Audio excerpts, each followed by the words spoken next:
চাঁদপুরের মতলব উত্তরের পূর্ব ফতেপুর গ্রামে বিদেশ থেকে ফিরে এক ব্যক্তি নিজ উদ্যোগে পরিত্যক্ত জমিতে আমসহ নানা ফলের চাষ করে দৃষ্টান্ত তৈরি করেছেন। তার এই সাফল্যে ফল বাগানে আগ্রহী হয়েছেন আশপাশের অনেকেই। চাঁদপুর থেকে ইকরাম চৌধুরীর পাঠানো তথ্য ও ছবি নিয়ে ডেস্ক রিপোর্ট।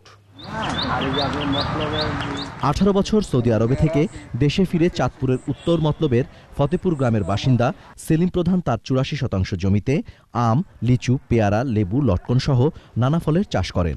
4 বছর ধরে এসব ফল চাষ ও তা বিক্রি করেই জীবিকা নির্বাহ করছেন তিনি। 4 বছর আগে এই গাছগুলো আমি রোপণ করছি। রোপণ করার পরে এই প্রথম আম ধরছে, তো ফলন ভালো, খারাপ না। আম গাছ আছে, লিচি গাছ আছে, তারপরে পেয়ারা গাছ আছে, তারপরে কুলবরি আছে, হ্যাঁ, অনেক জাতের গাছই আছে। হরেক রকম ফল দেখতে প্রতিদিনই আশেপাশের মানুষ ভিড় জমান তার বাগানে। অনেকেই উদ্বুদ্ধ হচ্ছেন রকমারি ফলের বাগান করতে। বাগান দেখার জন্য দূর দূরান্ত থেকে বিভিন্ন লোক আসতেছে, আইসা এই প্রজেক্টগুলো দেখে নিজে উদ্বুদ্ধ হচ্ছে। আমরা আশা করছি ভবিষ্যতে এটা দেখে, ওর এই কাজ দেখে আমরাও বাগান করব। সেলিম প্রধান জানান, সরকারি সহায়তা পেলে আরো বড় পরিসরে বাগান করতে পারবেন তিনি, যেখানে স্থান পাবে নানা রকম বিদেশি ফলও।